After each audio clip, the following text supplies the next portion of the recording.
it would be better from also starting from next week to come at least 10 minutes before, just in case you have some issues with your laptop, because starting from next week, you will have to do something at the same time. So it's not going to be only you watching me doing stuff, because cybersecurity is basically just learning by doing. It's not only watching. And yeah, so it's recommended to be here 10 minutes before the start, starting from next week.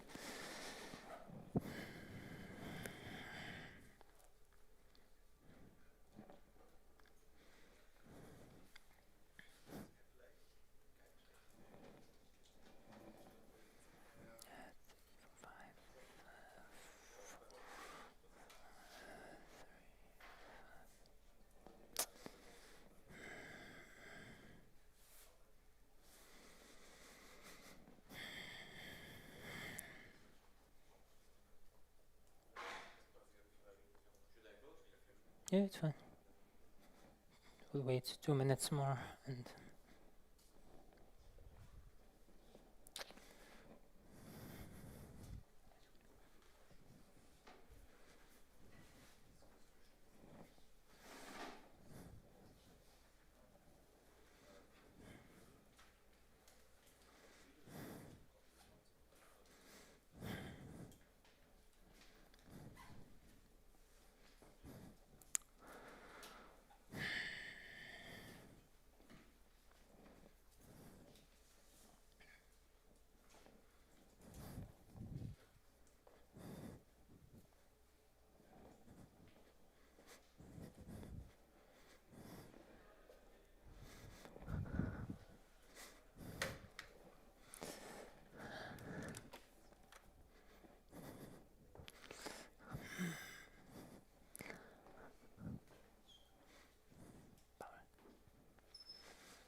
so, hello everyone.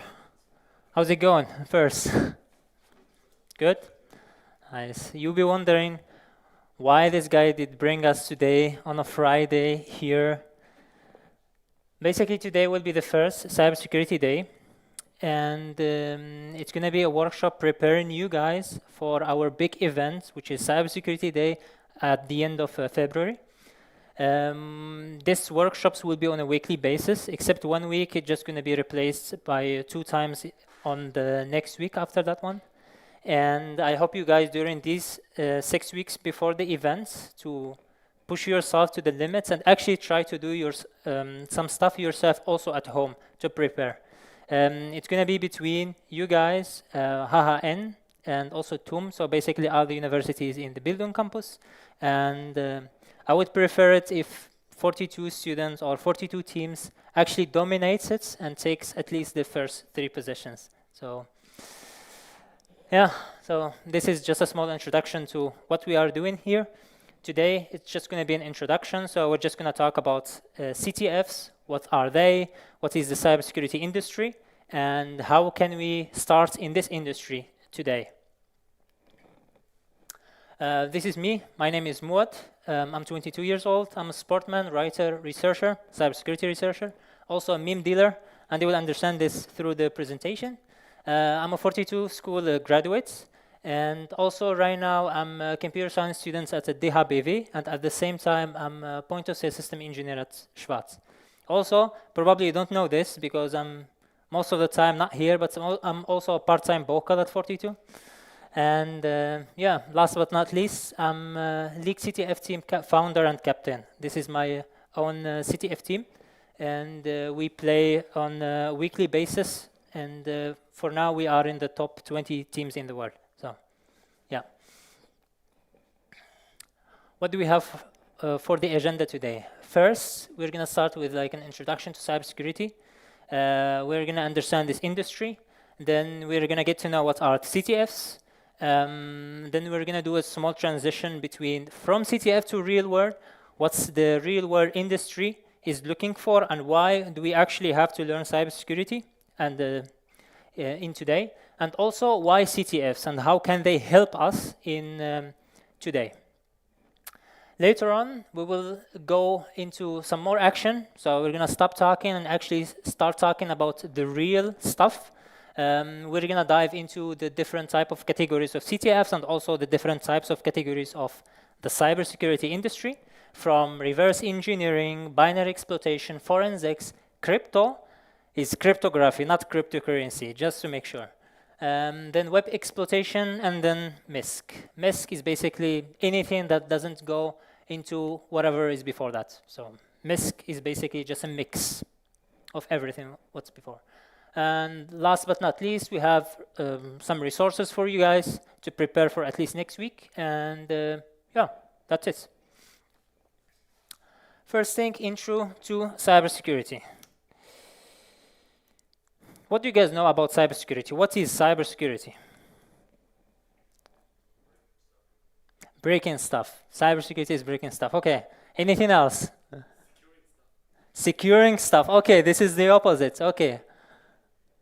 Isn't it like a mix between two, or what do you guys think? Is it just breaking stuff or just defending stuff? One of the two? Cannot be both?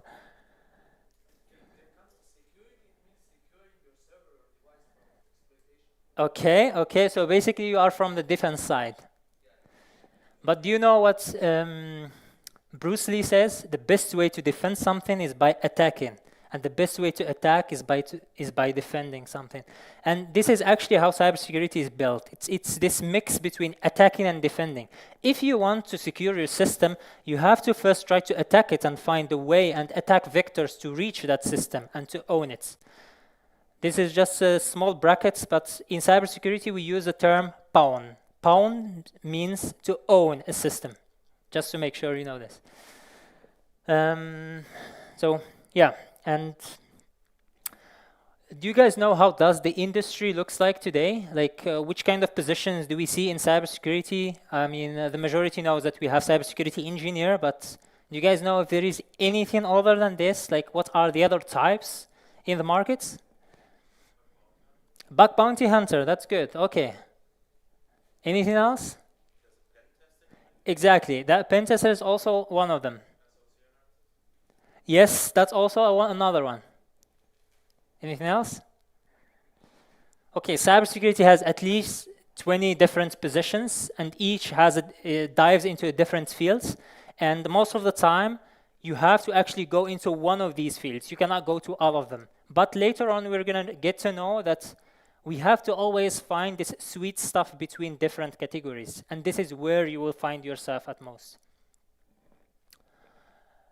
Okay, next question. What are some of the stereotypes that you guys know about cybersecurity? Green screen, just updating the system with sudo apt, and just looks fancy. I don't know. Also, one more thing. The majority of, I mean, this is a hidden fact, but the majority of cybersecurity engineers, they don't really have strong passwords. I mean, they might, but it's not a must. I mean, most of my test systems have this password, 1, 2, 3, 4. So it's not really a must, but for your systems that you use, I mean, for Intra, for example, please use secure passwords because it saves us some easy targets, you know. Okay, now we're gonna get into the fun stuff. So CTFs, what do you guys know about CTFs? What are they? Please? Yeah? Basically a challenge to find I don't know, a number or a string somewhere in the system. Okay. Which is hidden and you have to Okay. altogether. Okay. What does CTF stands for? Capture the flag. Do you guys know the capture the flag game? What is it about? Finding a flag, exactly.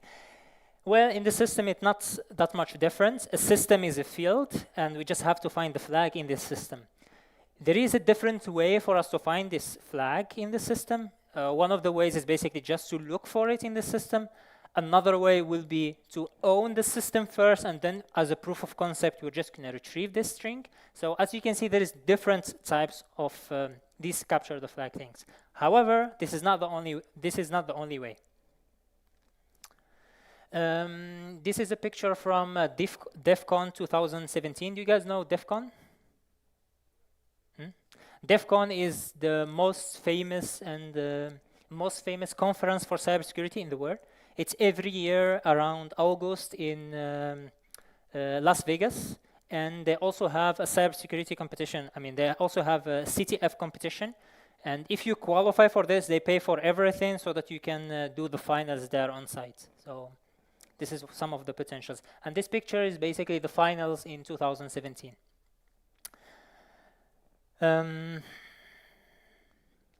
Also, one more thing. Some people think that CTFs is just a game, you just get to have fun, but it's more than this. It's more than just a game. Even the researchers that we see today, the cybersecurity researchers, most of the time they actually practice their skills in CTFs, but there's also different types of CTF competitions. There is easy ones, and there's also real-world ones. Most of the time, the real-world ones require you to know a 0 day. Do you guys know what is a 0 day? 0 day exploit, please. Exploit that you found, but it's not yet public on the internet, so nobody knows about it probably. Yep, yeah. Well, that's a really good. That's the right answer. A 0 day is basically an exploit or just an attack vector that someone did find, which is not published yet. And some of the challenges are like this. So basically, you have to exploit a secure system yourself. And this is the job of security researchers, to find actually bugs. And the way to get into that level, they start small and they build this knowledge. And CTF is exactly this. You start from very, very beginner-friendly challenges, and you get to the level where you actually, as a proof of concept, you pawn a real-world system which doesn't have any exploits, at least known exploits. Okay. Next, do you guys know what are the types of the CTFs? There is basically two types of CTFs. There is Jeopardy, which is what we're going to organize on our cybersecurity day. There's also another type called attack and defense. The first one, Jeopardy. Do you guys know about it? Jeopardy type of CTFs is, as you can see here, there is different categories, like I explained before, and each category will have multiple challenges. And your job is to basically solve every single one of these challenges. And for every solve, you're going to get points. And the more a challenge is solved, the less points one going to get for this one. Does it make sense? The second type is attack and defense. So it's type of martial arts that you have to pick someone in the streets and just try to attack and defend him. I'm just kidding. Attack and defense is basically a type of also CTFs where there is two teams. Most of the time, there is two teams and there is a network. We are both within the network. Our team's target is to basically get the flag in the other team's machines, and at the same time, we have to defend ours. So let's just say I have 5 nodes and you guys have 5 nodes. My job is to put my string in your systems while defending mine. And if I get a hold on your system, I have to try as best as I can to secure your system so that you cannot take it back. Does it make sense? So from one perspective, you can say that this mimics the real-world scenarios. However, this is a real-world scenario only from the perspective of a hacker and a defender scenario. I mean, the reason why most of the people like to do the normal capture the flag is because here you actually get to learn stuff in a more structural way. So you know that there is cryptography, you learn a couple of algorithms, you learn a different type of crypto systems, and along the way you build your knowledge.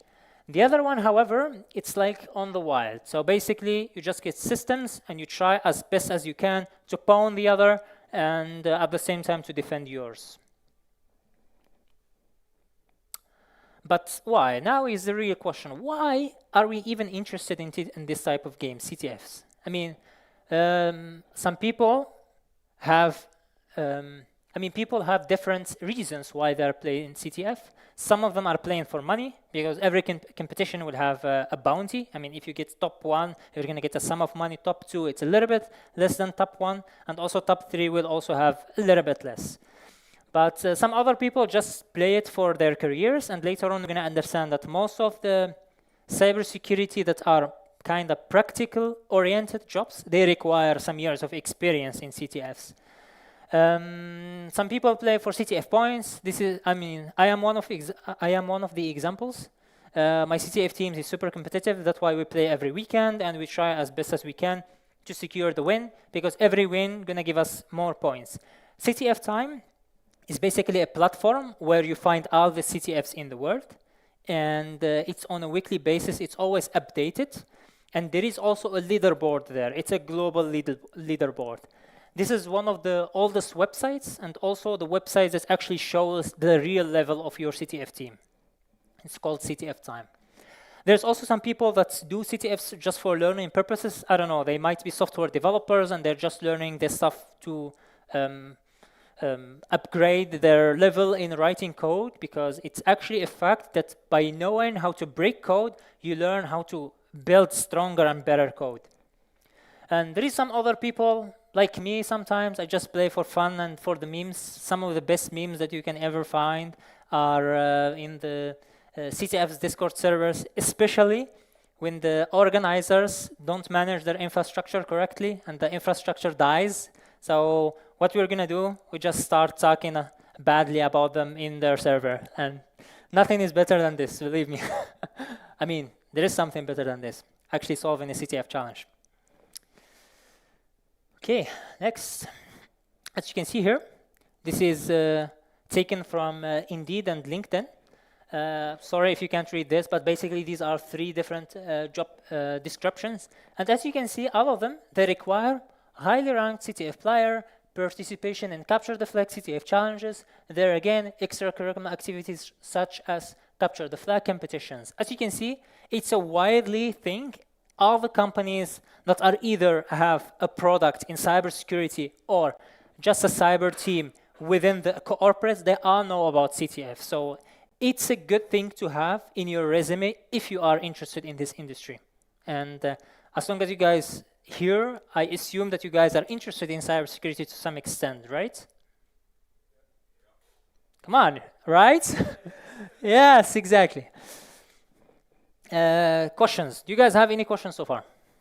Please. Why do you enjoy so much Capture the Flag? What do you bring to it? Sorry? Why do you enjoy so much Capture the Flag? Why do you really? I mean, there is different sources of dopamine, right? One of the sources that I like the most is basically solving a challenge. Nothing is better than solving a challenge which nobody solved yet, and you are the first one.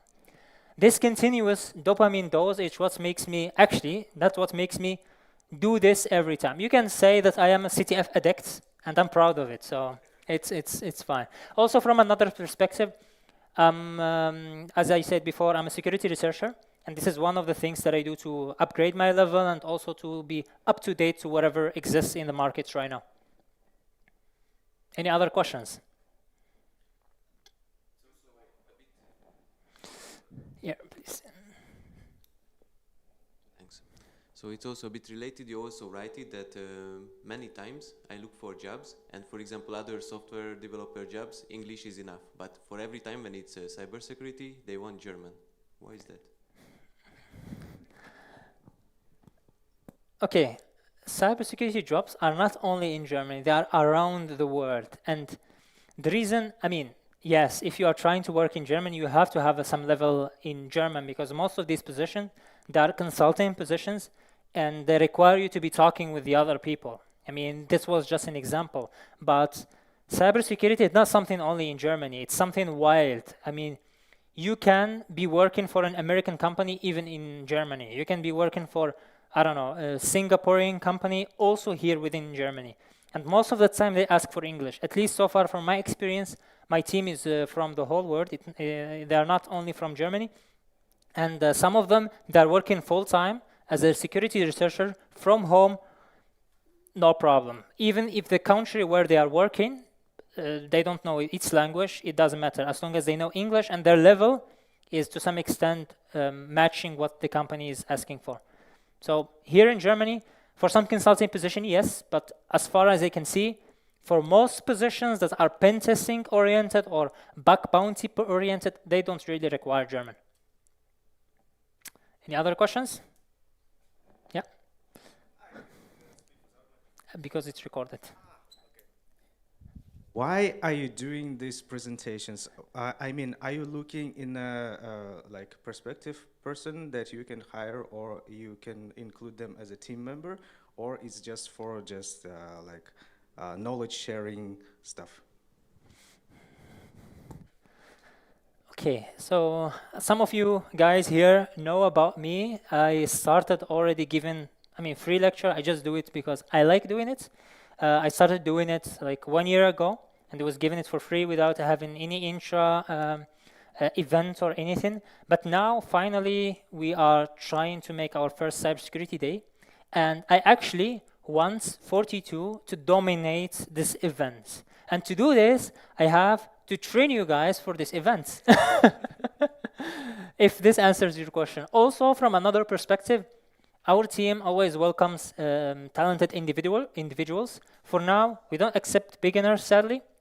You have to have either intermediate to advanced, because most of the CTFs we play are highly rated. That means the difficulty of the challenge is going to be high, and we don't want someone to feel like left out in the team and overwhelmed. So that was the reason.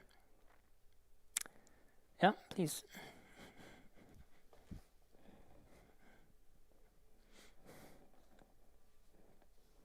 Thank you.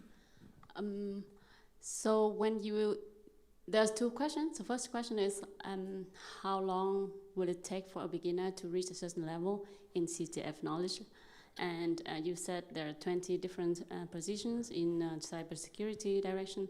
So all of these positions require the same level of CTF, or it depends on what you're going to, and what do you think?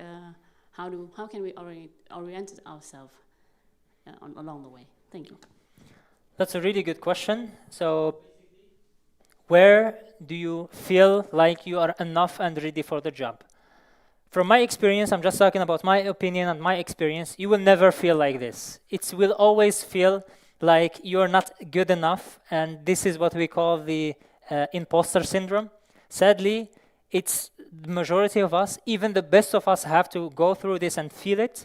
But believe me, the moment you start solving the challenges, it's exactly the moment you have to start actually looking for the jobs. Because believe me, the majority that are already working in the market, they don't know anything. They don't even know what they're doing.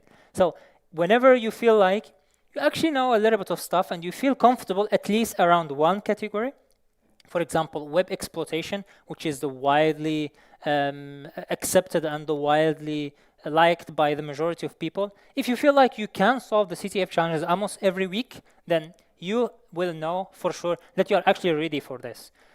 From another perspective, there is always internships in the same area, but I would recommend having an internship while you are actually learning, because it's going to be two stones with one rock.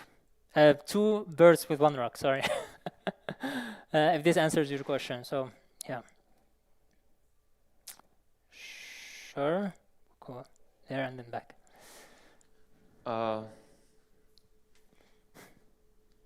You said that you always keep comparing. You say you have to reach a certain level, and which level are you talking about? At which platform? Are you always talking about time CTF, or there's a different way of ranking people? That's the first question. And second question, sorry, about internships. It's very rare to find internships about cybersecurity. Is it better to always? Did you start like that? Did you start with a position in cybersecurity, or is it possible to find another way in, and then you try to get a way into cybersecurity in that company?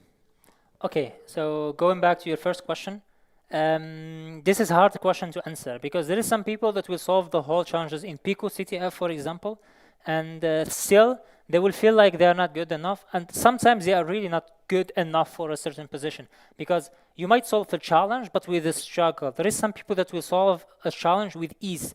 People that actually feel like, okay, there is like this function. It's literally like a mathematical function.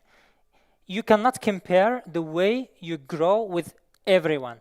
But from my perspective, I think if you finish at least Pico CTF and you play on a weekly basis the weekly CTFs, the ones where you don't have the solution until the end of the event, and you are comfortable with this, I think this should be already more than enough.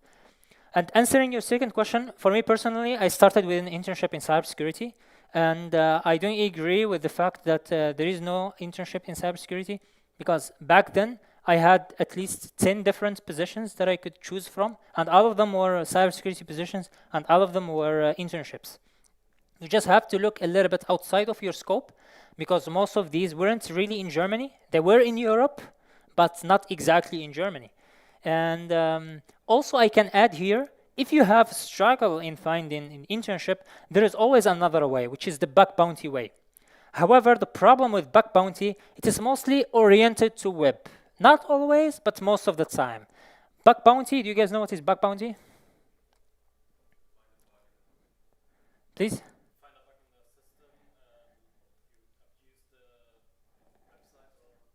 Yes, so basically bug bounty, there is some companies, there is two well-known ones. There is HackerOne and Ivanti. The HackerOne is American one, and it's also the widely known one. This platform, most of the big companies, they go there, they submit their proposal, and they say, okay, this is our application. Please give it to the hackers that you know that are subscribed in your system, and let them try to find the bug in our system. If they find a bug, we will give them a bounty, which should be measured depending on the severity of this exploit. So most of the time, it ranges between 5K to, I don't know, 150K for a zero-click takeover. Do you guys know what is a zero-click takeover? Or a no-click takeover? The majority of us at some point heard or saw a message from someone saying, give me $50 and I will hack your friend's account or Facebook account or Instagram account. All of these are fake. I can tell you for sure, like from the back of my mind, all of them are fakes and all of them are scammers. Because if he really have a way to take over someone's account without him interacting with you, this is what we call no-click takeover. I can take your account without you interacting with me. That means I can also take the account of Mark Zuckerberg without him interacting with me. And if I have a way to do this, I can just submit it to him himself, I mean to Meta, and they will give me at least 150K for this bug alone. So it doesn't really make sense for someone that has a way to do this, to actually do this for just $50, right? However, there is some other ways. Some of them require some social engineering. Do you guys know what is social engineering? Please? Please, just... Sorry about this. It's just because it will be recorded for the others so that everyone gets to see what we are doing. And yeah, thank you. So if you manipulate someone socially, like talking them into clicking somewhere or giving their information like a password to someone on the phone without knowing for sure that's the right person, that's social engineering. Exactly. Well said. Exactly. So basically, as he said, social engineering, it's a form of physical interaction with someone. I mean, even if you are talking via messages, it's also some sort of interaction with someone. It's not physical, but you get what I mean. So this interaction, it will result on this target or a victim to leak some information about himself, about his account, which he's not supposed to do. Some of the well-known attacks that you can perform are catfishing and also pick butchering. These two are so ancient. They are from the ancient time, and people are using it since always. And these are typical scamming tactics. So basically, you build a trust with someone, and then slowly you start pulling information from him to use them in another way. Yeah.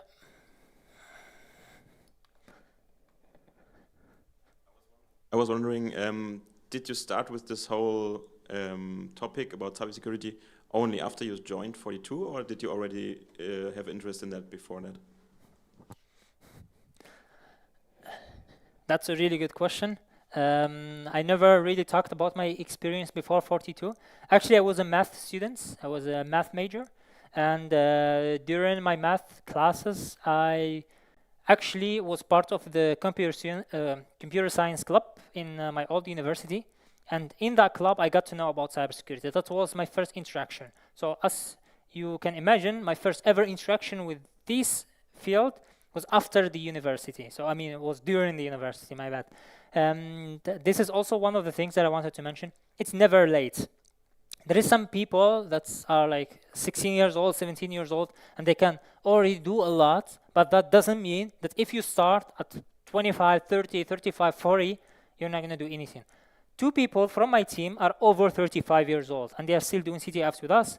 Some of them, it's their first time, and they are still learning about it, and it's even not their industry, and they learned it from scratch. Okay, again, going back to the question. For me personally, I started there. The first thing that I learned was actually how to type on the keyboard. It's actually funny, but that was the first interaction with this. Before that, I was just crazy about math, just doing math the whole day on the paper. But yeah, typing on the keyboard was actually the starting points in my whole life. And the first website that I tried back then was Pico CTF. Then I moved to a website called Micro Corruption. It's an old website. It's also a little bit difficult, and it's more binaries oriented. It's not really about web and so on. But it's absolutely recommended for people that want to dive into binaries. So, yeah. Please. What would you say is very typical for the branch of cybersecurity compared to other branches now? I know you mentioned that cybersecurity itself has a lot of other sub-branches, but what would you say is a standout factor, unique point of cybersecurity, and what would you say is the most challenging part about that thing, about that branch of cybersecurity? What do you mean by the unique part of cybersecurity? So comparing, for example, cybersecurity to web development, or cybersecurity to DevOps or other fields in the IT, you know? So basically, as I said in the beginning, cybersecurity is about breaking system, all right? And the best way to defend the system is by trying to hack it. There is another saying that says, if you can break a system, that means you can code it better than the first guy who developed it. So from this equation, we can understand that if you know how to break a system, you are a better developer. This is something really unique about cybersecurity. You can imagine it as 1 mile ahead of normal software development. I mean, yes, for software development oriented jobs, it's mostly about the algorithms. However, algorithms are not always everything. To have a really strong software development career, you have to have a certain level of cybersecurity. And this is the beauty of it. It's not only in industry, however, it's also something you can project on some other categories, even in the health. I mean, in the health, people that knows how to actually break systems, they excel about this. There is a study, I will try to send it later on, because I did read, this was a really interesting study. It started about randomness theory and went slowly to start talking about cybersecurity and how it can help in different industries, including health. If this answers your question. Yeah, yeah, please. I think it's really widely known that the information turnup in cybersecurity is really short. And like information goes out of date really quickly. So I was wondering if I would be interested in delving in a career in cybersecurity, like how much would research be a part of my day-to-day life? When I was talking about the different types of positions and they mentioned 20, actually the research positions are a different style of positions. They are not a standard. I mean, if you find a position has a label of security researcher, cryptography researcher, web exploitation researcher, web application researchers, these type of positions are 100% research oriented. So your daily tasks are basically trying to find new attack vectors, new way to attack a system, new way to exploit system. However, this is not everything. If you are working in a normal pen testing job and you want to excel in this job to become better, it's always good to allocate at least a little bit of time, maybe 1 hour a day for this research to be, first of all, up to date. Second of all, there is more chance that you're going to be better at what you're doing if you can find something new in something that's secure, 100% secure. Yeah, sorry.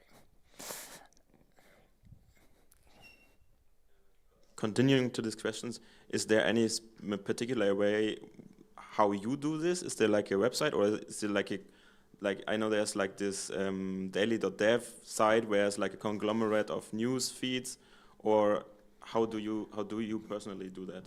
How do I stay up to date with the industry?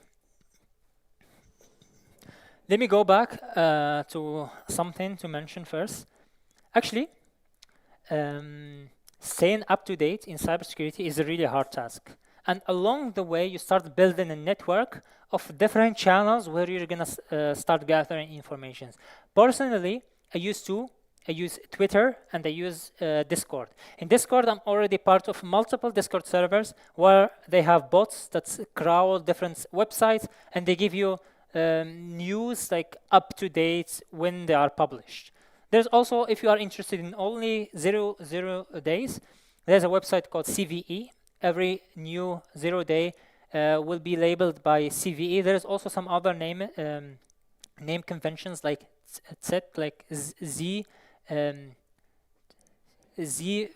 VE, but the standard one for literally anything, including even languages. Did you guys know that also languages have exploits?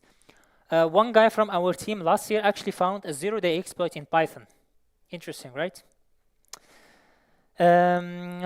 Also, one thing to mention. Okay, it just went out of my mind. Sorry. More question, right? Yeah. It's on. Hi. My question is, how much important is to know certain tools in cybersecurity? Like, do you have to know a certain language, or you can like use a tool and it will like check everything for you, like for example in SQL? This is a good question. Okay, so there is positions, or let's not talk about positions, let's just talk about cybersecurity. From a way or another, you have to actually automate certain tasks, certain checks that you want to check a system with, you can automate them. There is a lot of automation tools, including Nessus, if you guys, I think you guys know about this maybe. There's also Snook. These two, at the very least, are widely used and widely known, and they can test your system in a certain way. However, this is not everything. As I said before, research is more oriented to stuff that doesn't exist, and this kind of tools cannot test something that they don't know about. They can only test something standardized, already well known. For example, do you guys know OWASP Top 10? It's an open source project which has like the top 10 exploits in the markets. For example, the injection, different type of injections like XSS, like I don't know, SQL injection. These are part of it. So as I said, from the other perspective, if you can do this research yourself, it should be mostly for stuff that are not checked by these tools. So you can say that it's this mix between the two. For the boring stuff, the stuff that can be automated, it's always better to automate it. For the extra mile, you have to do it yourself if you want to be ahead of the hackers out there. Also, from relating, when we talk about languages, this is really topic related. If you talk about reverse engineering, for example, you have to have this skill of reverse engineering, which is not related to a specific language. Of course, every language has its own quirks, and the more languages you know, the better, but it's like a wild. So there is a lot of languages that we know are used in multiple domains, but we cannot know everything. We just try to practice these to some extent. And this is relating to reverse engineering. If we look at some topic-oriented, for example, cryptography, you only need Python most of the time. I'm not saying always, most of the time, you only need Python because the implementation are most of the time mathematical. In Python, you can find some problems in the system itself. And from the other perspective, as I said, it's just mathematical bugs. So yeah, so languages, it really depends. If you are in web, most of the time you have to learn PHP, JavaScript, TypeScript, or maybe Python, Ruby, any language that can be used in this specific domain. If you're trying to power binary exploitation, C and assembly are a must. You cannot escape from these two. Doesn't matter These two are a must. Other than this, you have to learn how, for example, OCaml is being translated to C, how C++ is being translated to C, because you will have to look at the behavior of this. We will get into this topic later on, okay?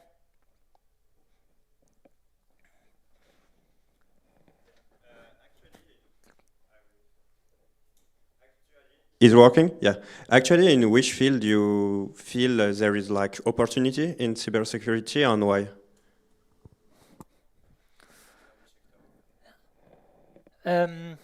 This is a really interesting question because it actually depends. It depends on you. As I said, you actually have to find the sweet spots where you belong. And this sweet spot doesn't really have to be one part of them. It might be one, like this point between binary exploitation and reverse engineering. This point is malware analysts, for example, or this part, or you can look at the points between the web and the forensics. Most of the time, these are the SOC and the people that are working in the incident response, for example. I cannot say for sure which one is better than the other one because it simply doesn't exist. You just have to find which one you feel more confident in. And to do this, you have to actually try with all of them. You have to actually give it a try and start with everything. And along the way, you're going to feel like you know better one of them than the others. But that doesn't mean that you have to only focus on one. Because sometimes you will find that this thing, what you learned about this other category, did help you to solve a specific problem in another completely different category. And me personally, I do reverse engineering mainly, but I've been learning crypto for the past 1 year. And at the same time, I know a little bit of binary exploitation. These are my main, but I also know the others. So I know to some extent the others to give you guys an explanation, to give you guys workshops about them. And this was mainly because of my team. So I'm super thankful for my team. Yep.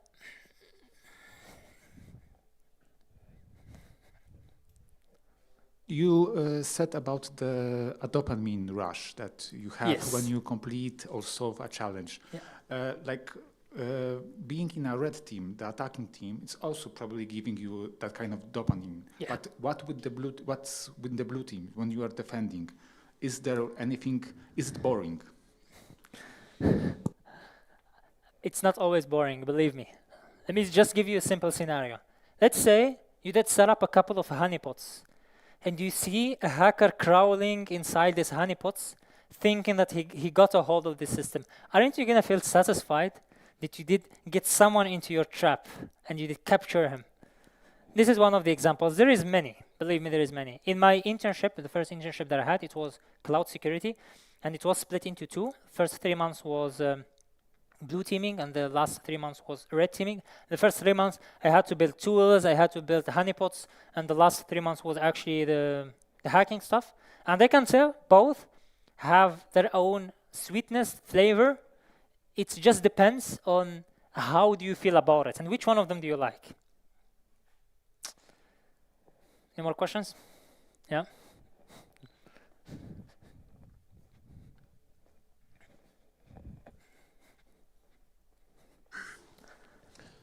You already work in a company and you most likely know about the Cyber Resilience Act, that the whole Europe have to comply with certain rules in the cybersecurity in the company itself. So they're going to take a lot of measurements to secure their systems, their companies in a lot of ways. What do you think that's going to do to the field of cybersecurity? Do you think it's going to make it make the market need less cybersecurity engineers or less hackers because these systems are already secure because of these measurements? Or it's not going to affect the field in any way? It's just because if all of these measurements are taken in place, there's nothing to hack anymore unless it is a CVE or a 0-day. There's no playing around anymore. This is really interesting because what you were talking about is basically the regulations like a GPDR and also the ISO. These are just standards and regulations, how your system should be to be called secure. This doesn't mean that the companies will 100% comply with this. This is from one perspective.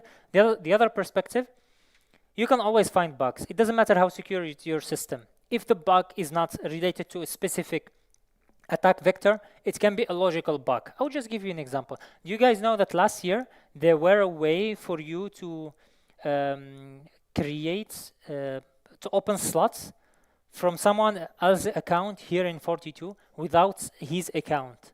Like this cannot be tracked by any standard. It's a logical bug. You cannot predict it or you cannot predict it if you don't test it yourself. And this is one of the places where literally any cybersecurity engineer, pen tester have to try himself, because this is not part of the standard, but the standard always says you have to do a pen test every year. So it doesn't matter how advanced the regulation is going to be or how strict they're going to be, it will always be just a position or a room for more attacks just from another way, if this makes sense. Yeah. Any more questions? Good. Okay. Then we're going to have a small break, because after this break, it's going to be the real stuff. 10 minutes, okay?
Hi. Okay.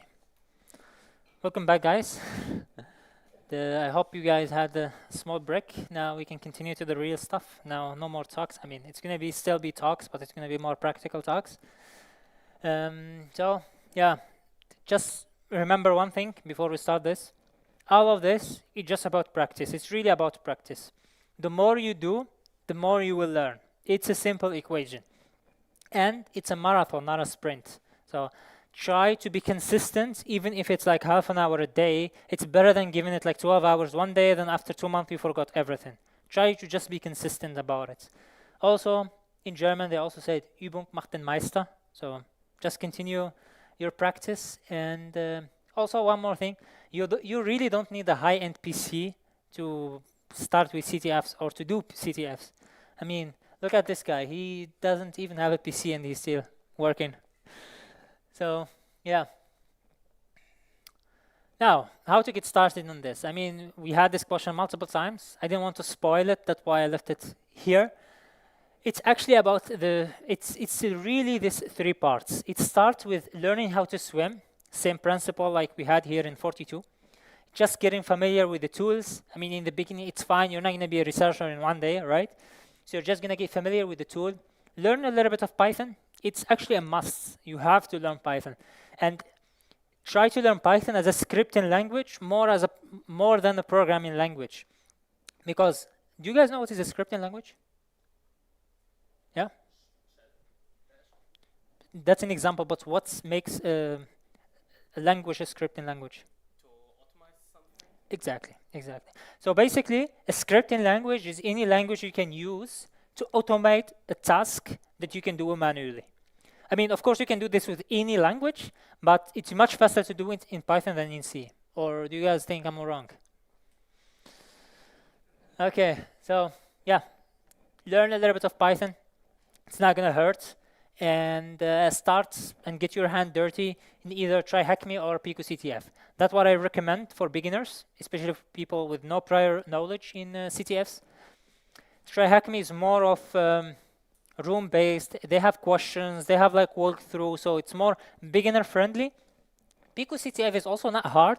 It's also CTF-oriented. However, you have a challenge which you have to solve to get the flag. So it's not like a question-based like TryHackMe.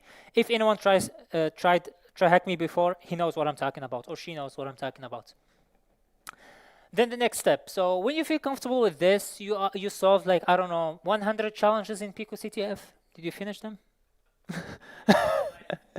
Okay, 100 challenges in Pico CTF, or you did like multiple labs on TryHackMe. You've been doing this for months. Now you can start diving a little bit deeper into the ocean. Right now you are a real swimmer. You're not in a pool anymore, and you can start in Hack the Box.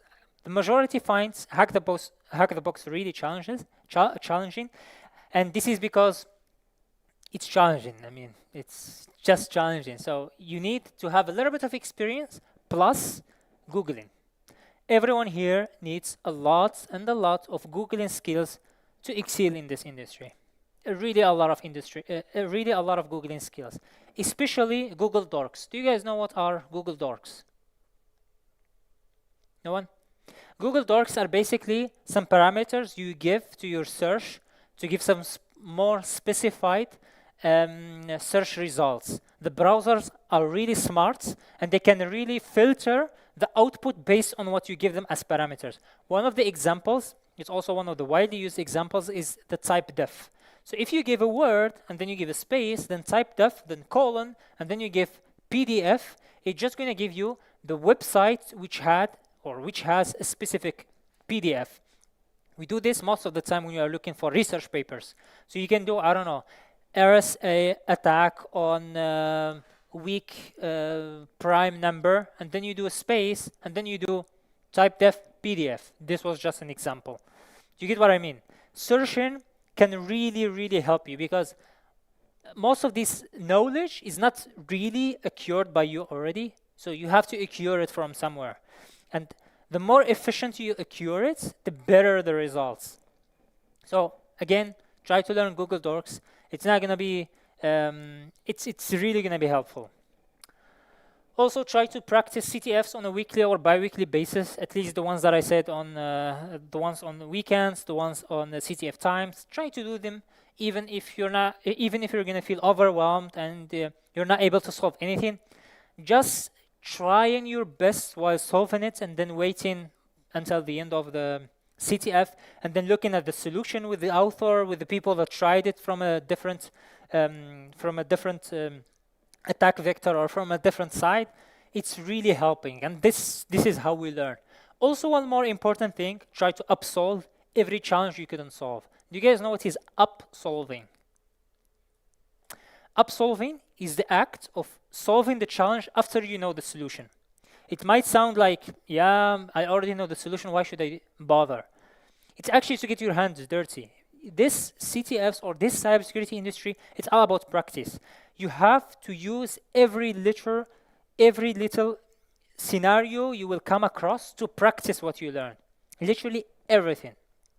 And upsolving is really important. You might have 3 years of CTF experience and you will be still bad just because you never upsolved a single challenge. So if the same challenge occurs later on in the future, or some part of this challenge was used in some CTFs in the future, you're gonna feel lost because you didn't do it yourself, so you will eventually forget it. At this point, you should be also getting started with reading research papers and CTF write-ups.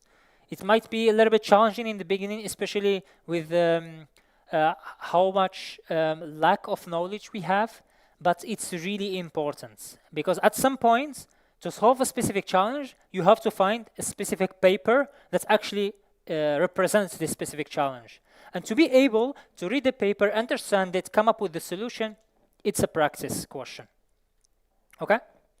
Last but not least, some more practice. Yes, I said practice multiple times, but it's really all about it. If you do a specific challenge 100 times, at some point, you're going to understand more than what was asked in this specific challenge.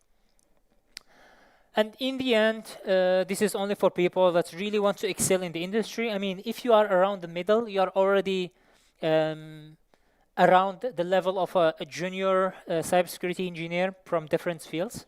But if you want to be in a more challenging position like a researcher or be like a senior engineer, think about the extra mile.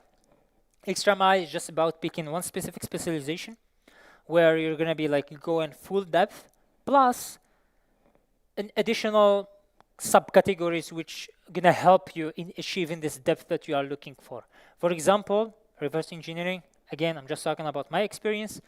In reverse engineering, you will eventually have to learn a little bit of Python, a little bit of cryptography, a little bit of web, because sometimes you just have to reverse a specific application where you never saw before if you didn't do any web challenge. I mean, this is just an example.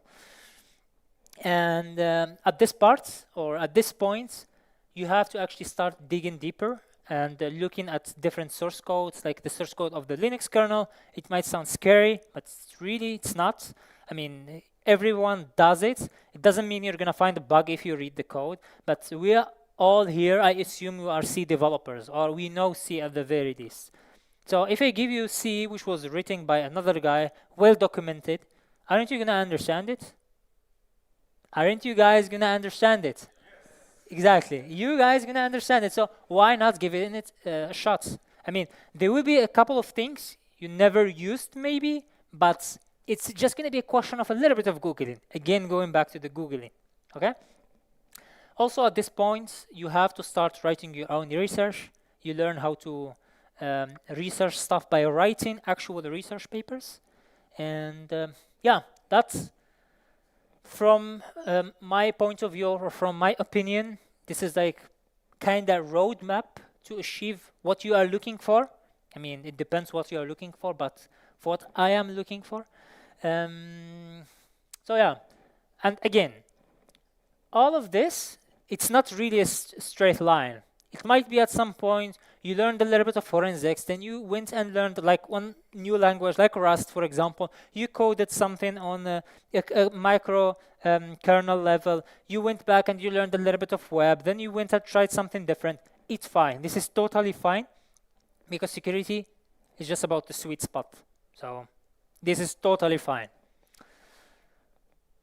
Now that you got started already, now let's get an idea about the different categories in the... Okay, I have a spelling mistake there. Anyways, you guys understand, right? Categories.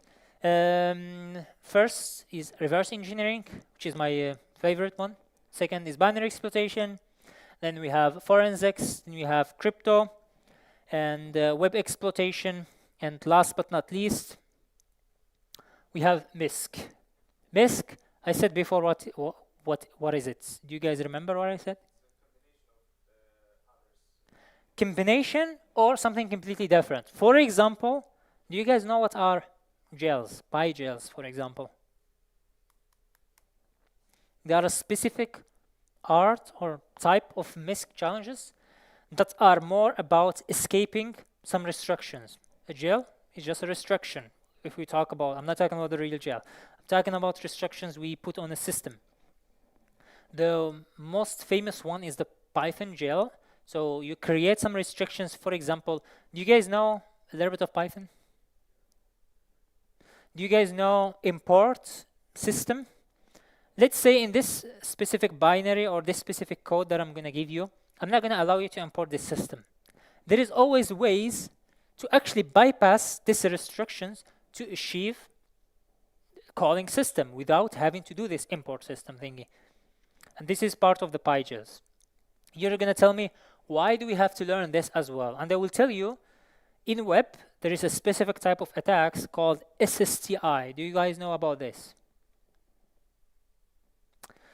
These specific attacks are about injecting, they are mostly targeting Python. Do you guys know a little bit of Python template generation, like Jinja 2? So in web, there is a specific way to generate the front end. Instead of coding it yourself, you're going to auto-generate it with your through your backend. And this automation will sometimes have some words with, like when you use printf, you have this percentage %s. Percentage %s will call a string and just put it there. This specific thing can result a lot of problems in web exploitation, because there is this attack, SSTI, which abuses this and allows you to put your Python code there. And most of the time, in this restricted environment, they're not going to have import system, for example, and they're not going to allow you to import system. So you have to have, or you have to find a way for you to escape these restrictions. And these type of challenges are most of the time part of MISC. You can find them inside web, but you will find them also in MISC. Okay? So in the following slides, we're just going to get to know a little bit of everything. What are these categories, and which skill set do you need to solve specific challenge in each one of them, and eventually find the flag you must. Okay? First is reverse engineering.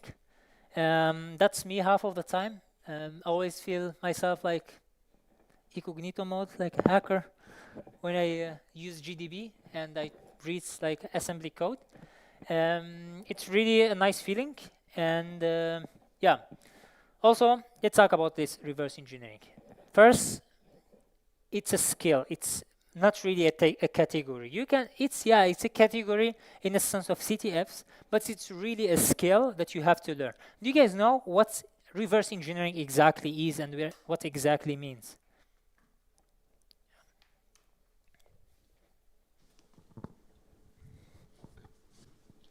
Reverting the executable that was compiled back into like machine code or like single instructions, so you can read what happens.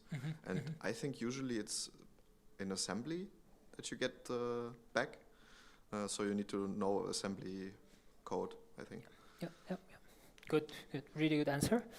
Of course, this is part of it. If we talk about reverse engineering as a whole, reverse engineering is the process of understanding the behavior of a specific code based on its output.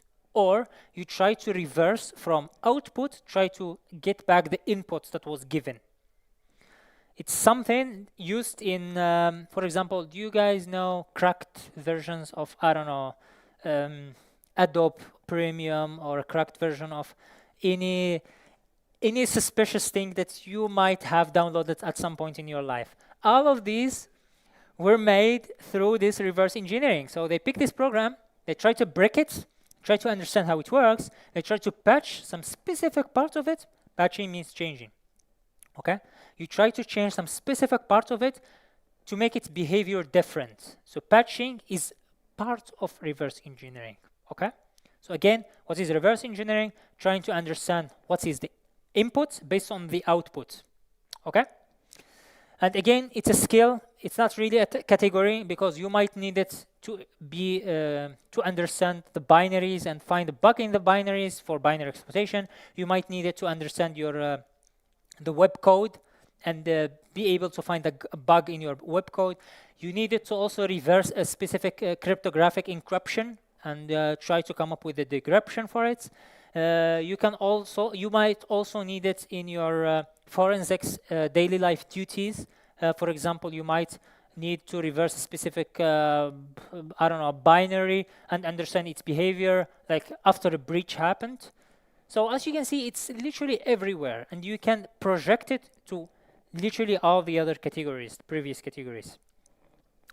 And it's also the category that requires the most knowledge with other languages.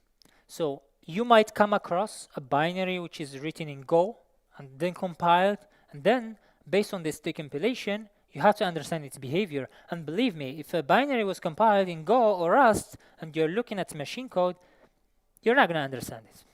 Sorry, but you're not going to understand it. Believe me, you're not going to understand it. Even C code, if it's stripped means if you remove some specific interesting information from it, it will be already hard to understand, because at the lower level, it's just about assembly code. Assembly code, do you guys know what is assembly code? Everyone here? Okay. No? Assembly code is basically the lowest human readable code you can write for a machine to understand. This machine code will be translated immediately or directly after the compilation. It's also compiled. It will be translated directly to opcode. Do you guys know what is machine code or opcode? Anyone knows what is opcode? No, it's more than binaries. Opcode, yes, please. It's on. I mean, it's basically directly the binary instructions that CPU understands. Exactly. So opcode is basically the language that your CPU understands. And let's just think about it. Imagine you speak the same language your CPU does, and let's imagine a specific binary. Just leave it there. A specific binary tries to execute some stuff. If you understand exactly what the CPU is doing in this during this process, you will understand eventually what does this specific binary do. It doesn't matter if you give me your source code or no. Just give me your binary, which is a compiled version of your C code, and I will just understand it because I speak the same language as the CPU. Isn't it fascinating? Sometimes, if you are lucky, you can also decompile. Do you guys know what is decompile? There is compile and there is decompile. What is decompile? Yeah? You can take the binary and you can maybe use some tool that decompiles it to assembly and then maybe to C or maybe even some other language. Usually C. Okay, when we talk about going back from binaries to something more readable, we use two terms. The first term is disassembling. We have assembling, which is process from assembly to machine code, and we have disassembling. Disassembling is basically making this opcode, which is, for example, for NOP. Do you guys know NOP instruction? NOP instruction means no operation. It's the 90. The opcode of it is 90, and instead of reading it like this 90, this disassembler will just change 90 with NOP so that we can read it. It's a little bit more readable. And the other term is decompilation. Decompilation is going from assembly code to some sort of understandable C code. It might not be 100% a copy-paste of your initial inputs, but more or less it will help you understand the behavior. And during the upcoming lectures, we're going to get to know a couple of tools that you guys will use to do this process, going from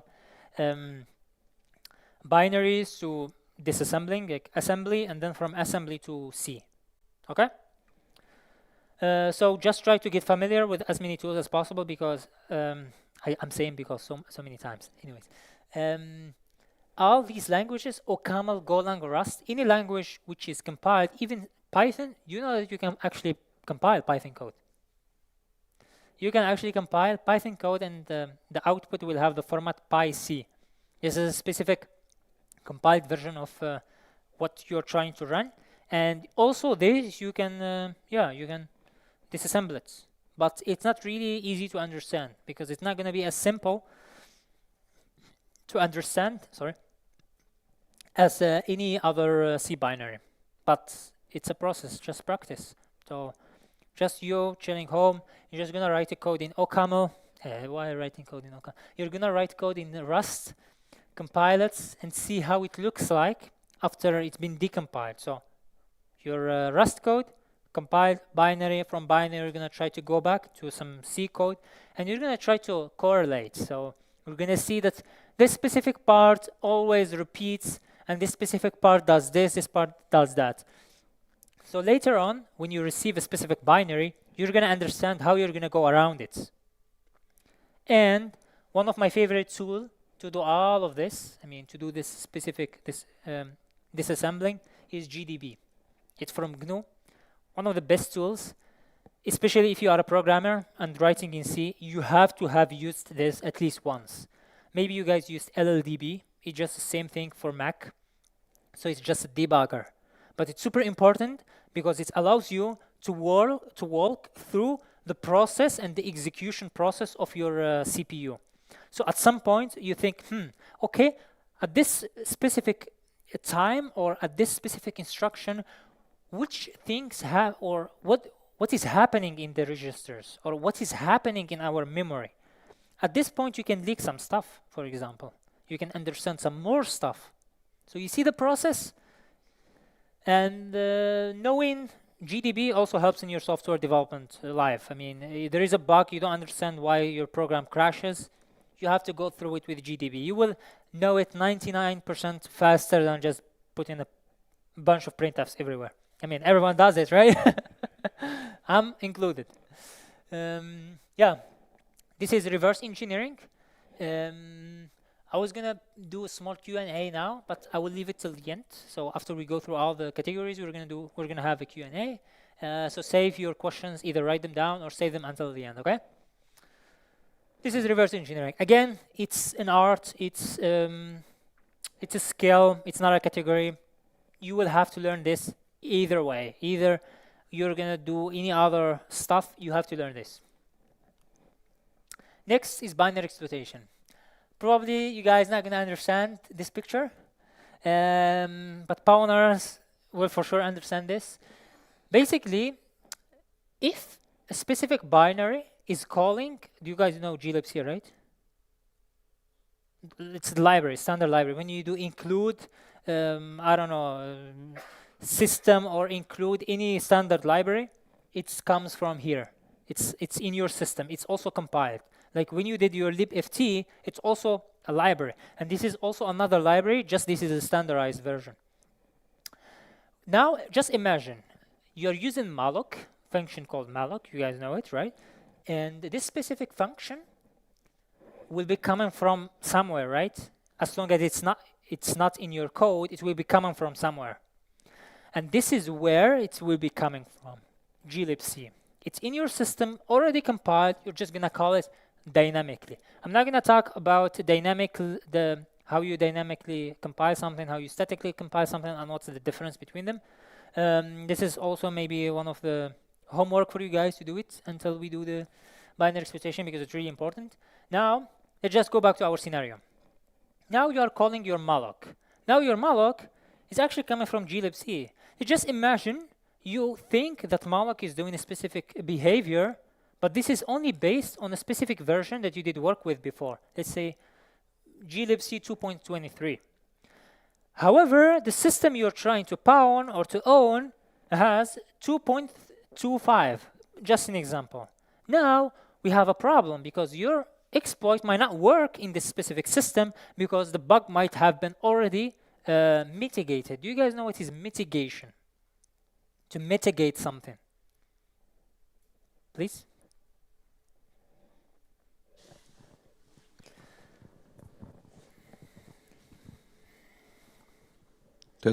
That it's in some way already patched out. Yes. Mitigate means lift the problem from the system. So you're going to patch the system. I mean, whenever we find any new CVE, what we do, we mitigate the specific attack vector. So going back to our scenario, if the specific version does not match your exploit, it's not going to work. It's basically not going to work because it's in a specific system. But that doesn't mean it's always the case. Sometimes a specific bug works with multiple versions.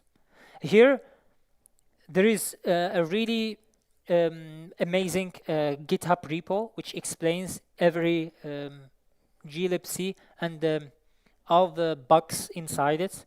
But this is a little bit more advanced, so I'm not going to give you guys this. I don't want you to get overwhelmed, but we have resources about this. Now going back to the thing. So glibc, you call in malloc from there. Your malloc will have a specific version. You know a bug, but it's not going to work because the specific version you're looking for does not exist there. It was already mitigating the specific bug you were using. That's why we have to stay up to date. Yeah. Yeah. So binary exploitation is basically the art of learning how to hunt bugs in the binary. Bugs, not insects, like real bugs in the system. And fuzzing is actually a must. Do you guys know what is fuzzing? Mike?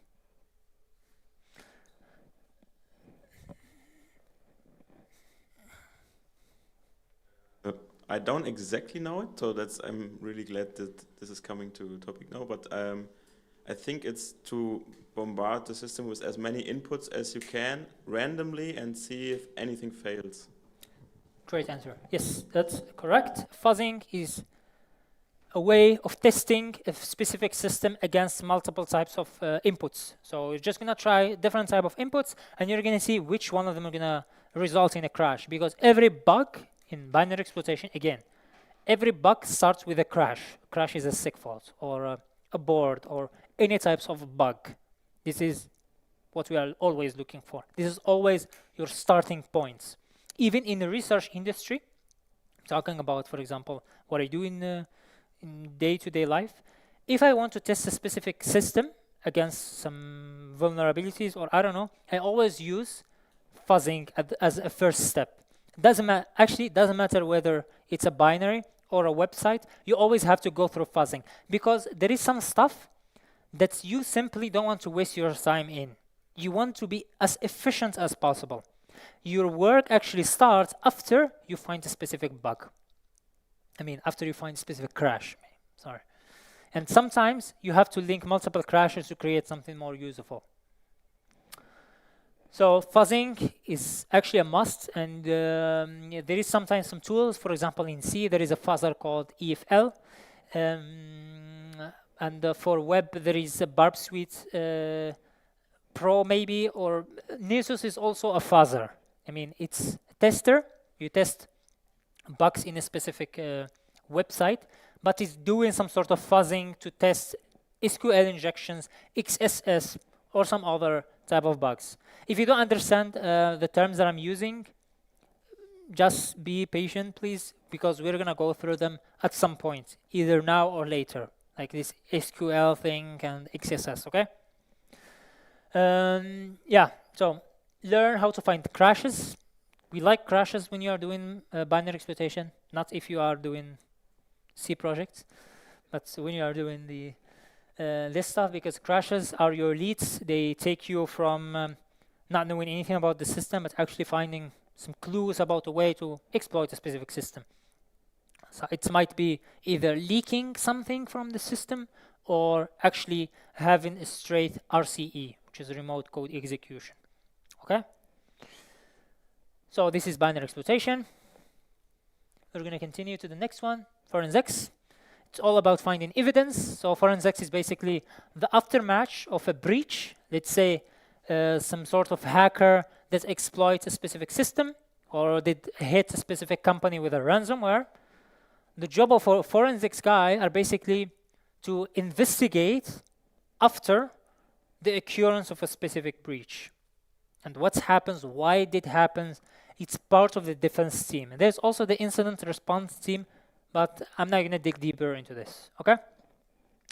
Yeah, so it's the art of looking for a needle in the haystack. You have to find clues in the whole system. It might be some networking clues. It might be a memory clues. It might be some clues in the disk. It might be some threat intelligence clues. So it really depends, and it's really about just looking, like just continue looking. This is also 80% of the security jobs. Most of them are forensics oriented, because most of them, they are just asking you to look at the logs. They're asking you to check Splunk's data. They're asking you to, I don't know, do this phishing. Do you guys know what is phishing? Does anyone here not know what is phishing? Okay, someone explains phishing.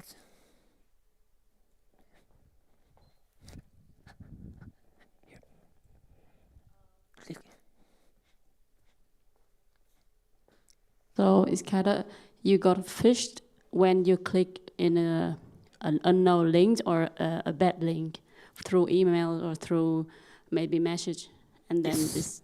So basically, phishing is receiving. I mean, most of the time we link phishing by an email. It can be also a message.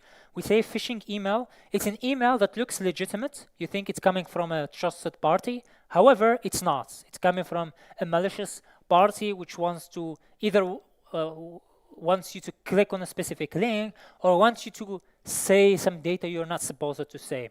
So this is phishing.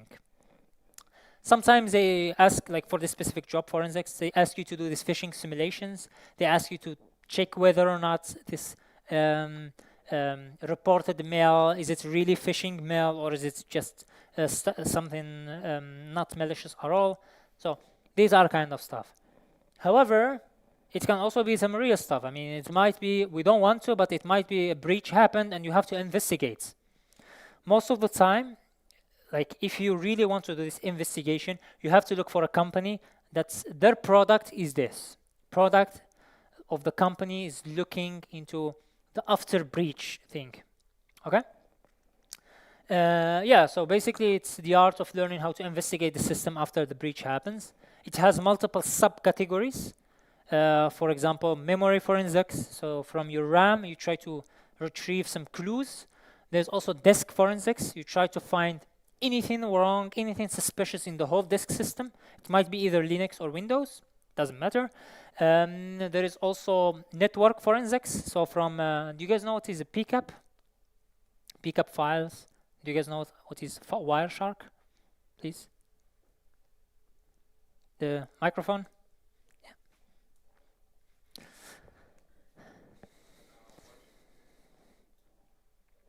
Test?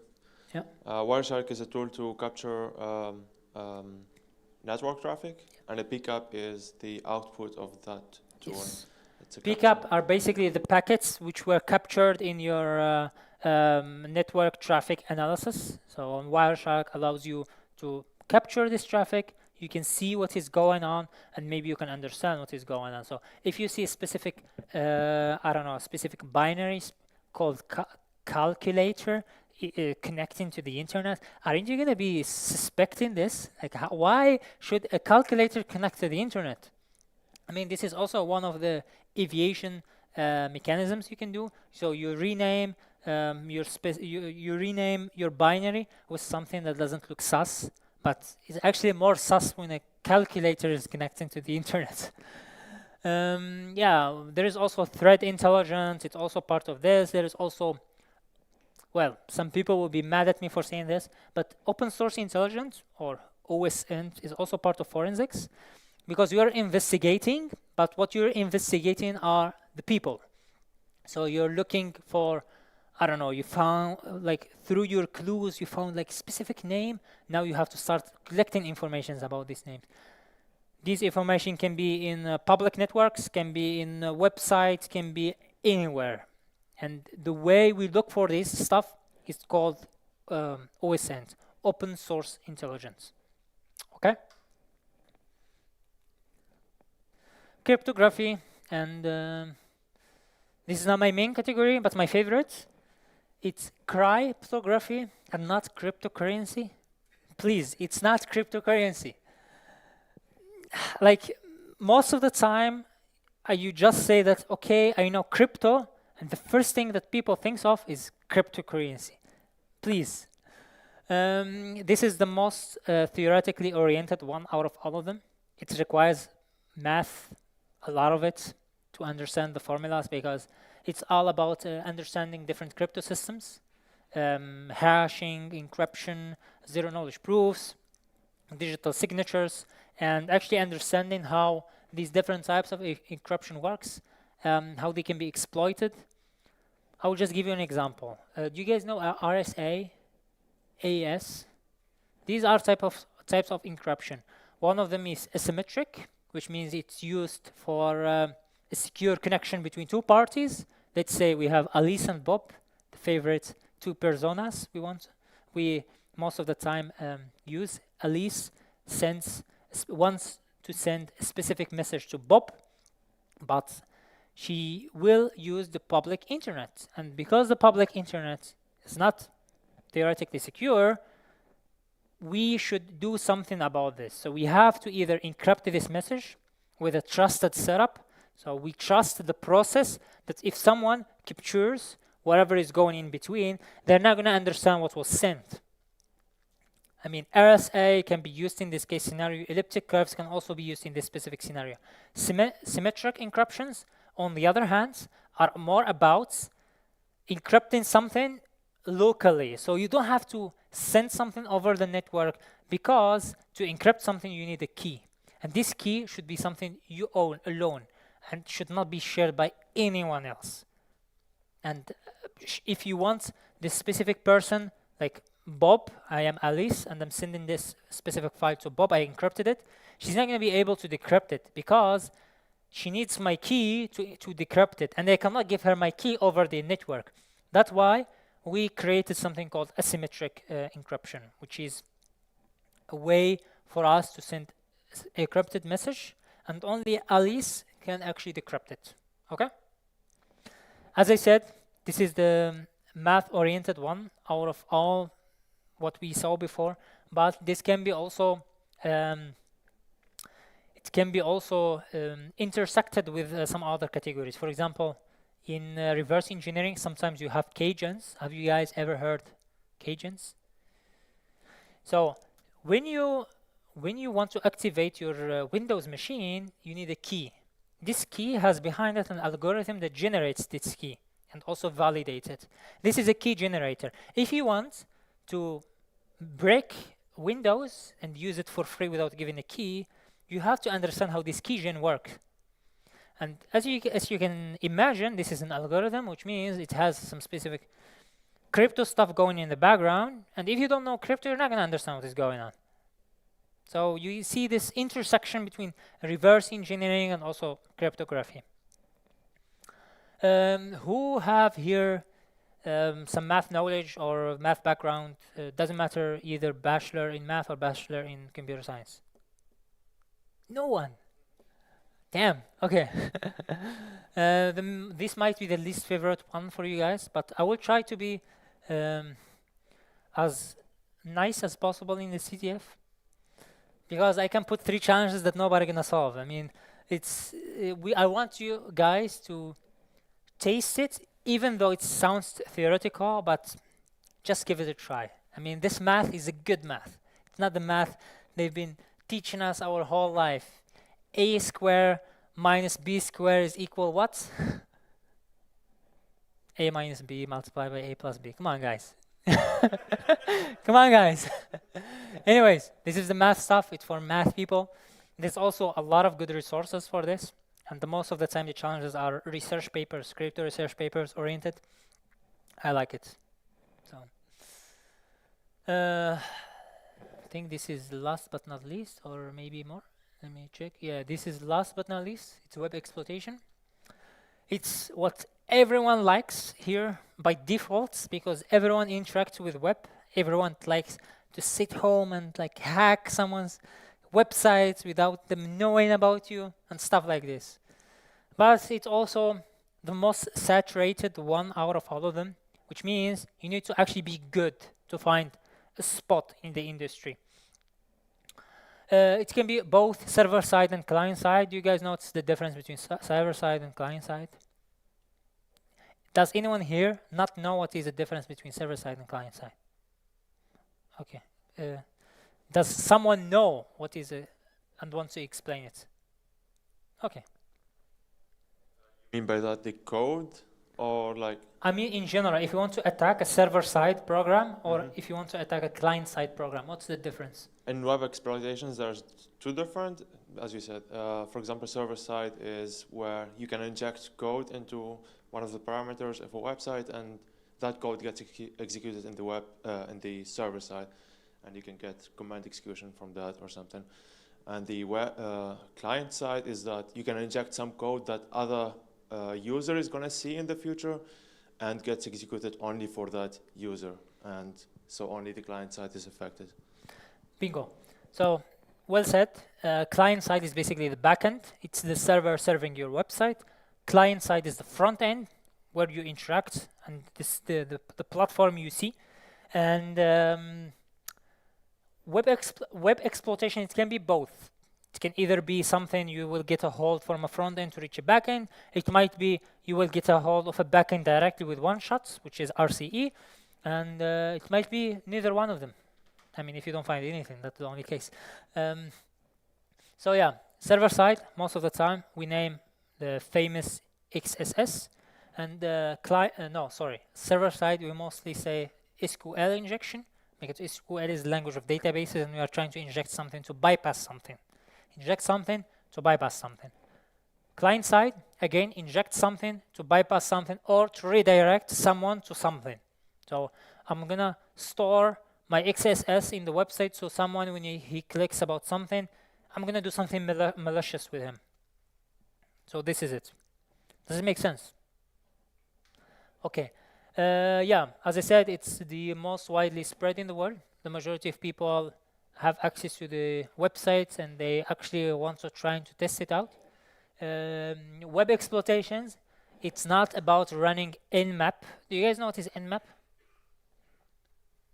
Nmap is basically a tool to test the network of a specific machine. Not to test the network, but to basically check which ports are open, which machines are up and running, how many machines are in a specific network, some sort of sense like this. Web exploitation is not this. I mean, this is part of a full pound labs, but it's not this. Web exploitation is actually from a website, you're gonna either get a hold of a user and reach his backend, or you're gonna leak something directly from the website. So it's really, really about the website itself. It's not about the server, the infrastructure. Okay?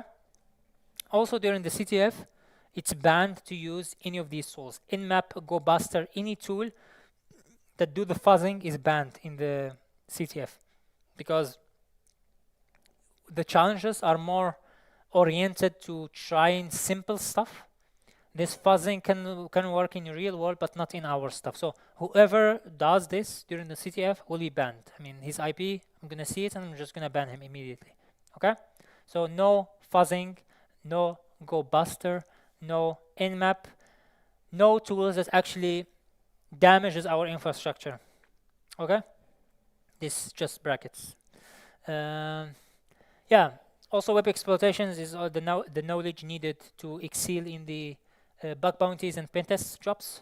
I mean, yeah, it's most of the time about web.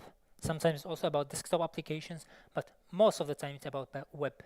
Web exploitation can also be extended to full pawn. Do you guys know what is full pawn? Please. Hey. Full pawn is when you, for example, get you are able to exploit a website, and from there you can go to the server, and from there you can go to own that server. Yeah, to become Yeah. root. Yeah. So basically, full pawn, you're gonna get a hold of a server, reach it, get the user. From the user, you're gonna be able to SSH to the server, and in the server, you're gonna find another bug in the server itself, has nothing to do with the website, and you're gonna become root. This is full pawn, and it's most of the time we find it in website like Hack the Box or Try Hack Me. Try Hack Me also has it, but you get what I mean. Full pawn. Full pawn also what we do normally in attack and defense. So attack and defense is about from a website you're gonna reach a specific node or a specific machine, and you will have to try to get the root, and from root you're gonna try to patch this system as fast as possible. Okay? Yeah, and one meme or one example, one thing that most people try whenever they learn SQL injection, they try to do this. I really forgot its name. Or one, then that thing, then equal that thing, then one. This thing can temper the database and might be able to bypass the login, but you're not going to see this in the CTF. I'm just saying it's super easy. It will be related to SQL, one of the challenges, but it's not going to be this easy. It will be easy, but not this easy, just to make sure. Again, going back to this finding sweet spot, you know, like that feeling. So it's always more than one category. Most of the time, you have to try to learn as many as possible and excel in one of them. Don't try to learn everything at the same time, excel in everything at the same time. This won't work. You learn a little bit of everything, excel in one, and start building. It's like a mountain. If you want to build a mountain, it has like the top spitze, it's like the head of it, and then you will have like some categories which builds like the valleys, sorry, and then we have like grass, and the grass probably some outer categories that you never tried before. So always try to find this sweet spot between them, and as I said, sometimes you need more than one.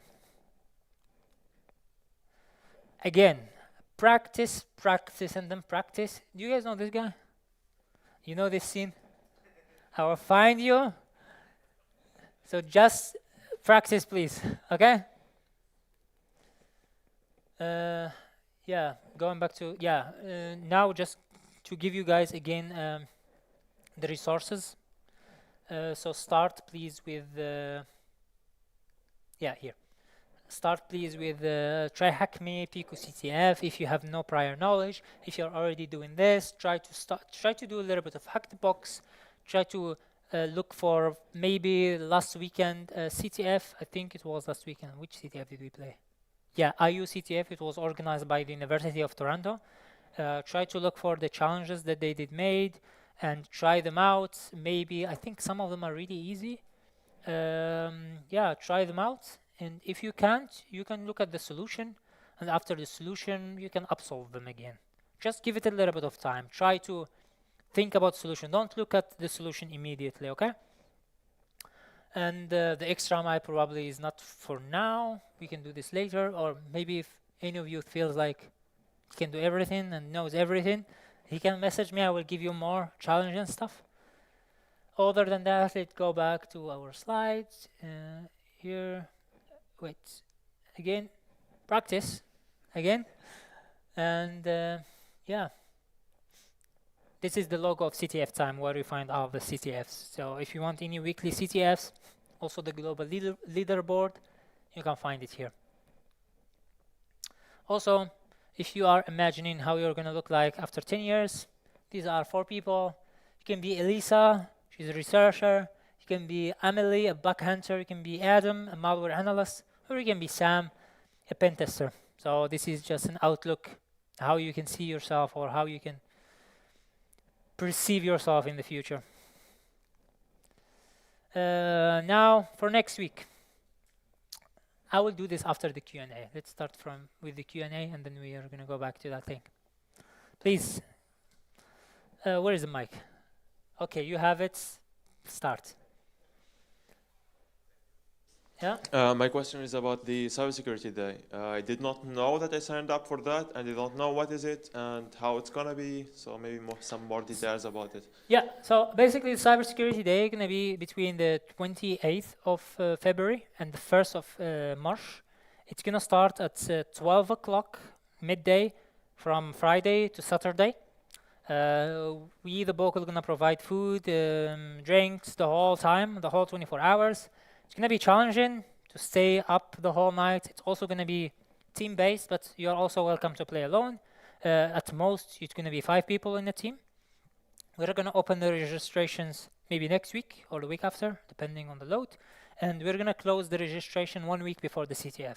Also, everyone registered there, he have to register through his 42 email. And if you don't, you're not going to be accepted, because I have to accept you and verify you that you are actually students to be able to log in and play the CTF. So that's from one side. As I said, it's going to be in the open space there. And we're going to have some focus areas where you guys can collaborate together. Also, one most important thing, teams can collaborate with each other. Outside teams are not supposed to interact with you guys. So if, for example, we have here a team of 5, here a team of 5, these two teams are not supposed to talk with each other. If we catch anyone sharing flags or talking with the other one about a solution or something, they will both be banned, okay? Just to make sure. We just want to be as fair as possible. Also, it's not going to be only you guys, it's going to be you plus the Haha N and plus the TUM, but I'm doing these workshops for you guys to dominate the events. Okay? Yeah, that's just side note. So is it gonna be only on-site or also online? I mean, the platform is going to be online, but be on site if you want to have food, if you want to have some stuff. Also, I'm going to be checking your IP. So if I see anyone not from the campus, I'm going to ban him immediately. So just to make sure you know this. Yeah. Okay, thank you. Yeah, you're welcome. Yeah. You can work in remote. I mean, you can talk to me if there is like a specific condition you want to go sleep home and maybe check the scoreboard while you're at home. I'm not here. Huh? I'm not here from the 29th. We want you to be on site. So if you're not going to be on site, maybe message me, we will see. So earlier you mentioned about the reverse engineering category. You mentioned that the tool is GDB to use. Yes. To then see the assembly thing. Yes. So since here we can't, and at the Macs we can't install GDB, is it still possible to practice it here on the Macs with the LLDB tool? So this is a good question. Actually, during the CTF, you guys are not going to be allowed to work in the clusters, so don't use Macs. Also, using Mac, it's not going to help you because the binaries, they're not going to be compiled on the Mac architecture. Have your laptop with you. Try to, I mean, even for next week, you have to have your laptop with you, except if you just want to watch. I mean, I don't know why. But if you want to just watch, yeah, feel free. But I would prefer to have your laptop with you so that you can get a little bit familiar. If you have Windows, it's fine. You don't have to switch to Linux. You can install the VSL, which is the Linux subsystem. It should be fine. It should allow you to do everything during the events. Otherwise, if you have a Mac, it should be also the same way. Just if you have a different architecture, I know the M architectures, you have to use Dockers and you have to know how to emulate the instruction set for normal computers, x86, x64. If you don't understand what I mean, during the lecture of binary exploitation and reverse engineering, I'm going to talk about this again. Also, before that thing, I'm going to tell you guys how you can prepare your systems. Okay? Going back to your question, yeah. So only focus areas there. They're going to have tables. They're going to have sockets where you can plug in your computers. We will recommend you for sure to be there. If you want to maybe sit there alone with your team just for a brief moment, it's fine. But we want you to be there because we want to have everyone in one space. Also, there will be, maybe, we're not sure, there will be also companies there, mostly cybersecurity companies, also universities if you want to talk with them, experts from them. Even though I don't believe in the word called experts, I just believe that someone knows a little bit more than you. So, yeah, I hope this answers your question. So GDB, you have to have it in your laptop, whether it's a Mac or a Windows machine. Yeah. Any other questions? Yeah, I thought you guys were going to have a lot of questions related to the topics, but it's good. As long as more questions?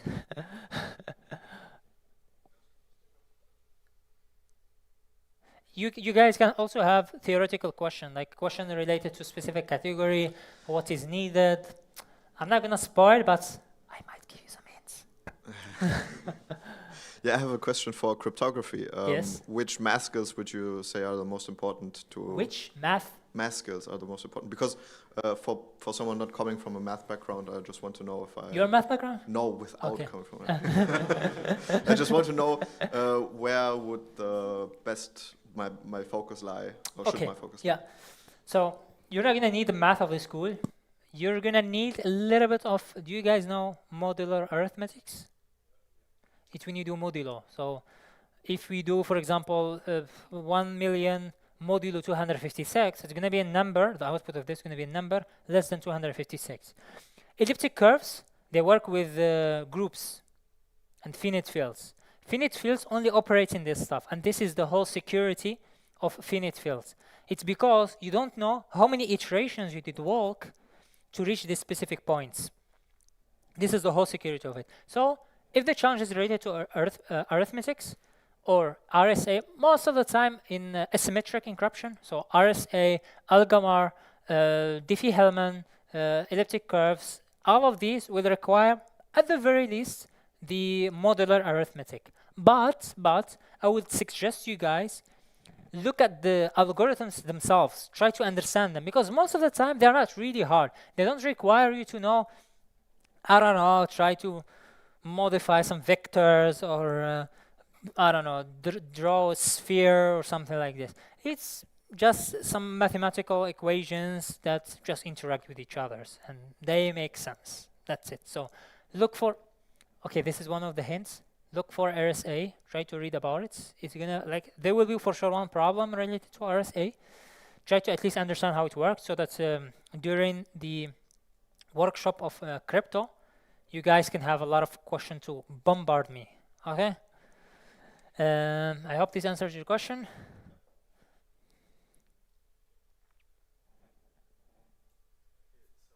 Earlier you mentioned about skill, important skill of Googling stuff. So Google Docs you mentioned. Yeah. And I wanted to ask you what's your take on using AIs to Google for or to search for specific informations.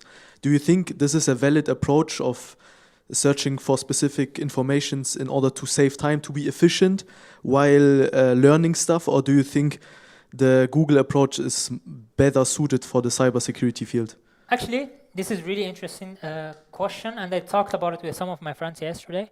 I believe that AI will just make the gap between good programmers or good engineers and bad engineers just bigger.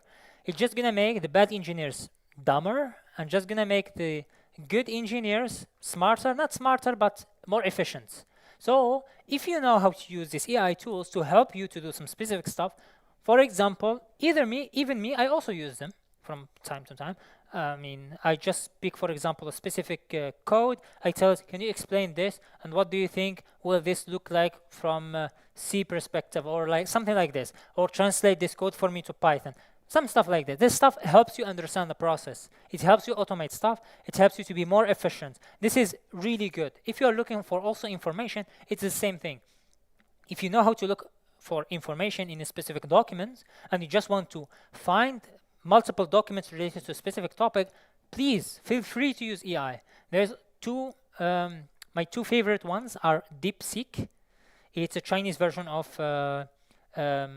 ChatGPT, but I think it's a really good Chinese version of it. It's much better than ChatGPT.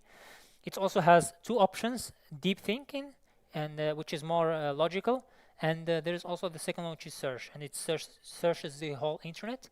Another AI called Perplexity AI. You can also use it. It's good for searching for specific documents and the references. So this is a follow-up question on that one actually. And so this was related to searching actually. But then would you say it's still a good tool for a beginner to, for example, ask him to explain the code, the source code for a specific function or for a specific algo that you don't understand on the moment when you just look at the code? Or would you say for a beginner it's a better practice to force yourself to go through the pain of understanding the source code line by line, and then at a specific level, if you are intermediate, then using AIs to do that in a more faster way?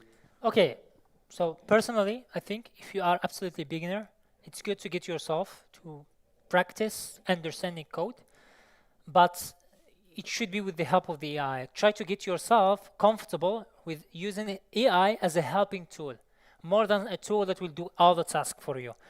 Going back to your example, let's say this is specific code, I have no idea how it works. I just read through it instead of giving like the whole file to ChatGPT or any other tool.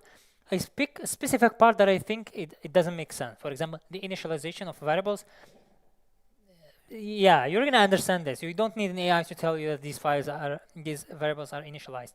But if there is a specific loop that does some arithmetic, I don't know, some XORing with some ANDs, with some plus, minus, I don't know, maybe you can give this to the AI, ask it to help you with it, and then try to go through the GDB, see if it's really correlate with what the AI is saying. It's this mix. What makes one better than another? I'm not someone who's gonna tell you, no, don't do this, don't use AI, it's just gonna make you dumber, whatever. No, it really helps if you know how to use it. It's just a sword, depends how you hold it. Yeah, there.